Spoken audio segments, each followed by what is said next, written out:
Welcome to Reverse Reset Restore, where we delve deep into the fascinating world of health, wellness, thoughts, and behaviors. My name is Sally, and in today's episode, we're taking a closer look at the body's primary stress hormone, cortisol, and how it plays a pivotal role in our responses to various challenges and stimuli in our lives. Join me as we explore the intricate connections between cortisol levels and our overall health, uncovering insights that may just revolutionize the way you approach your own well-being. Change comes from within.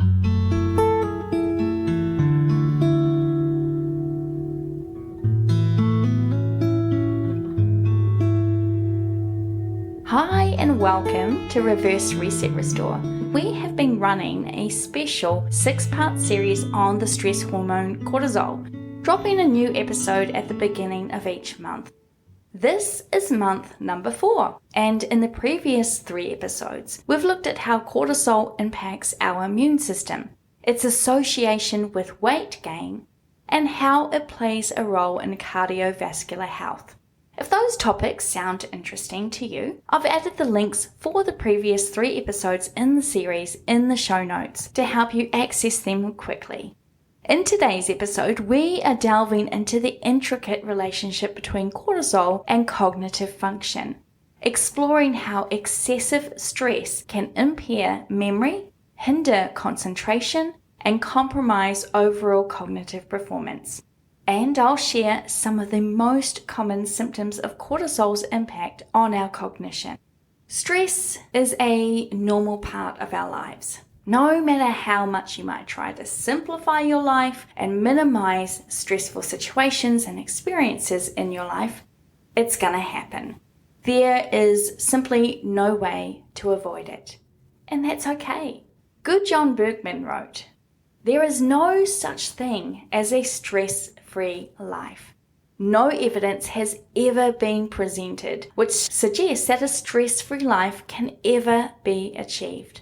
Stress can be managed, relieved, and lessened, but never eliminated." And while that news may sound a little bit sad and distressing, it's important to remember that stress is actually an important part of our existence. And remember, not all stress is bad. There is a thing called eustress, which is often referred to as good stress, and that plays a vital role in our lives by providing motivation, promoting growth, and enhancing performance. Eustress arises from situations that are perceived as challenging yet manageable. And this type of stress can energize and inspire us to take action and push our limits and achieve our goals. Eustress still activates the body's natural stress response system, so it's still triggering the release of hormones like adrenaline and cortisol, which heighten alertness and focus. So whether you're experiencing good stress or bad stress, it's still impacting our bodies because cortisol is being released. The difference is that the cortisol release with eustress, that good stress, is short-lived, where chronic stress caused by distress or feeling overwhelmed or having negative experiences, etc., makes itself nice and comfy. It is in it for the long haul. You could kind of look at the two as very separate types of relationships. So eustress is the fun, simple summer fling, and chronic stress is that long-term toxic relationship we just can't seem to find our way out of. So the bottom line is we can't remove stress or avoid it, but we can learn to manage it before it manages us. Watch out for our bonus episode. I'll be taking you through some affirmations and quotes which you can use to help reduce stress or the accompanying anxiety or feelings of being overwhelmed. As we've discussed in previous episodes of the series, while cortisol serves as a vital component of our stress response system, prolonged exposure to high levels can wreak havoc on cognitive abilities like memory and concentration, as well as physically compromising our brain. Take the hippocampus, for example. Hippocampus, is a seahorse-shaped region nestled in the brain's temporal lobe, and it plays a vital role in memory and learning. Unfortunately, high levels of cortisol can significantly impact this crucial structure, potentially leading to atrophy or shrinkage. Adding to the complexity, while the hypothalamic pituitary adrenal HPA axis typically regulates the stress response, the hippocampus can also exert control over it. However, when stress impairs the hippocampus, it can disrupt this regulation, exacerbating the stress response in a harmful cycle. Given the abundance of cortisol receptors within the hippocampus, it becomes particularly susceptible to the detrimental effects of stress. We're going to take a look now at some of the ways cortisol impacts our cognition. Let's look at memory. One of the most striking effects of prolonged stress and elevated cortisol levels is its impact on memory. Research has shown that chronic stress can disrupt the intricate processes involved in memory formation and retrieval. In times of stress, cortisol floods the brain, particularly the hippocampus. And this excessive cortisol can impair the functioning of the hippocampus, leading to deficits in both short-term and long-term memory. Now, cortisol flooding the brain is normal. It's part of what our system is set up to do, right? Because it wants to kick in that fight, flight, freeze responses, those ancient survival instincts that we have within each of us. However, when we've got too much cortisol going on in there, it can really impair and impact on our cognition in ways that makes it hard for us to actually function. And studies have demonstrated a clear link between chronic stress and memory problems. One such study found that individuals with higher levels of perceived stress performed significantly worse on memory tests compared to their less stressed counterpart. I don't know about you, but I know that when I have to take a test, especially as part of a job interview, my brain turns to skittles. The stress overrides my memory and my good sense, which only further compounds the stress. It's a vicious cycle. Research conducted at the University of California, Berkeley, revealed that prolonged exposure to stress hormones can lead to structural changes in the brain, particularly in areas associated with memory. Yep, the good old hippocampus is bearing the brunt of our chronic cortisol levels. As cortisol levels remain elevated, it can also interfere with sleep patterns, further exacerbating memory problems. Now, sleep plays a crucial role in memory consolidation, and disruptions in sleep quality or duration can impair the brain's ability to encode and retrieve information effectively. We'll be looking at the effects of cortisol on our sleep hygiene in a future episode of this special series. If you identify yourself as a poor sleeper, that might be an episode that could benefit you. So be sure to subscribe so you don't miss that episode when it drops. Concentration. In addition to memory, concentration is another cognitive function profoundly affected by chronic stress and high cortisol levels. When faced with a stressful situation, the body's natural response is to enter a state of heightened alertness, known as the fight or flight response. While this response is essential for survival in the short term, prolonged activation can impair our concentration and focus. So excessive cortisol can disrupt neurotransmitter balances in the brain, particularly dopamine and norepinephrine, which are essential for maintaining attention and concentration. As cortisol levels remain elevated, individuals may experience difficulties in sustaining attention or staying focused on tasks and filtering out irrelevant information. Robert M. Sapolsky, author of Behave, The Biology of Humans at Our Best and Worst, says, stress also desynchronizes activation in different frontocortical regions, which impairs the ability to shift attention between tasks. Research has shown that chronic stress can lead to attentional biases towards threat-related stimuli, further hampering concentration abilities.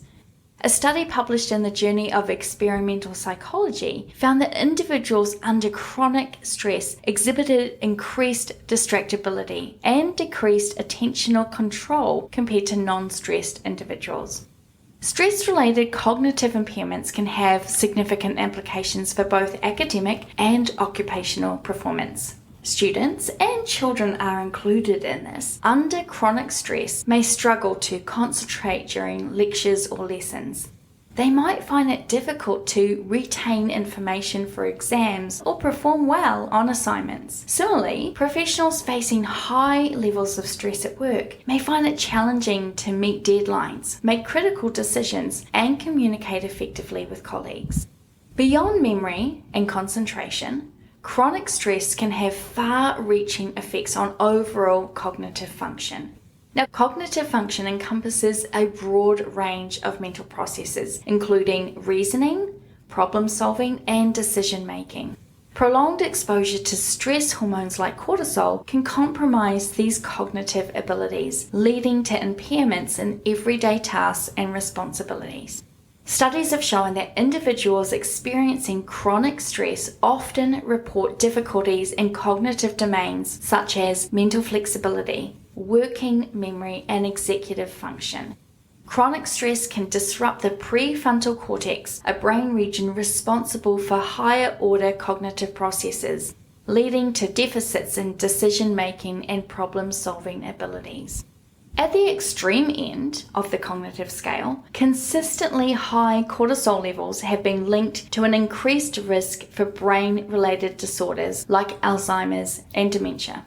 Now that we know just how stress can take a toll on both the brain and specifically the hippocampus, identifying signs indicative of elevated cortisol levels is essential. Here's a compilation of common symptoms to be aware of. And if you feel like you're seeing a number of these show up, I encourage you to speak to your doctor or a therapist for help. Anxiety, memory issues, depression, clouded thinking or experiencing brain fog, irritability, elevated blood pressure, fatigue, digestive problems such as diarrhea, constipation, or nausea, weight fluctuations, whether that's a weight gain or weight loss, skin-related issues like thinning or bruising or stretch marks, sleep disturbances like insomnia or night sweats, headaches, muscle weakness. Of course, this is not a definitive list or even all-inclusive to elevated cortisol and cognition, and these symptoms are common with many other illnesses and disease. But one of the best things you will ever do for yourself is becoming much more present and in tune with your body. Knowing when it's working well and when it isn't could help you make better choices for your body and your health. Now, I've talked about this a little bit in previous episodes, but one of the techniques that I now do is when I'm experiencing pain or discomfort or something just feels off, whether it's a headache that just doesn't seem to want to go away, or at the moment I've got some what I call the wobbles, and this has started to present after I've started a short-term job, I've been asking my body questions. What are you trying to tell me? And I know that seems like a really irrational thing to do. We're not taught to talk to our body and ask it to respond, right? But our bodies are our vehicle, and the body's language is to communicate to us through pain and through discomfort. So learning to build a relationship with your body, which is one where you talk to it and ask it to tell you and listen for that still small voice in your mind, that's your instinct, right? That can kind of facilitate some of that dialogue that you're having with your body. You can begin to build this idea of what your body might be trying to tell you when you're feeling unwell. And for me, while I'm still learning, I'm recognizing that when I'm out of sorts, or when I'm in pain, or when I'm just not feeling well, or whatever it may be, that instead of, just feeding it some pills and hoping it goes away, that now I'm a much more active participant in asking my body to share with me why it might be speaking to me in this language. And it is actually amazing what will come up. And so I've learnt now by asking my body questions and by listening to the responses, that still small voice, that I can make some changes that have helped me and decrease my stress levels primarily, among other things. So the impact of cortisol on cognitive function and how it rolls over to every other part of your body really cannot be overstated. Chronic stress and elevated cortisol levels can impair our memory, it hinders concentration, it can compromise your overall cognitive performance. And understanding the mechanisms underlying these effects is crucial for each of us for developing effective strategies to mitigate stress-related cognitive impairments. And the good news is that we don't have to accept stress as our go-to way of living. As Michael Hetherington says, stress is largely self-inflicted, so the ability to manage stress more effectively comes from managing oneself. As we navigate the complexities of modern life, prioritizing stress management techniques and adopting healthy coping mechanisms becomes increasingly important. Whether through mindfulness practices, regular exercise, or seeking social support. Finding ways to reduce our stress can help safeguard our cognitive function and promote, obviously, our overall well-being. Don't forget to tune into our bonus episode where I'll take you through some quotes and affirmations to help you manage your stress more effectively. I invite you to share your thoughts and your experiences on stress and cognitive function in the comments section or join the conversation on our Facebook and Instagram pages. Together, let's explore ways to nurture a healthy mind in a stressful world. You might also be interested in tuning into our Foundation Friday episode 94, which looked into the book Burnout, Unlocking the Stress Cycle by sisters Amelia and Emily Nagoski.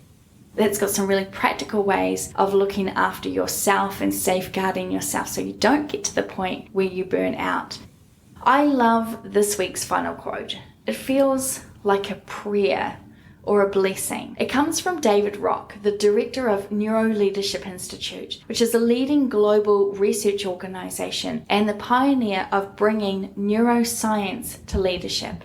He says, "May your cortisol levels stay low, your dopamine levels high, your oxytocin run thick and rich, your serotonin build to a lovely plateau, and your ability to watch your brain at work keep you fascinated until your last breath.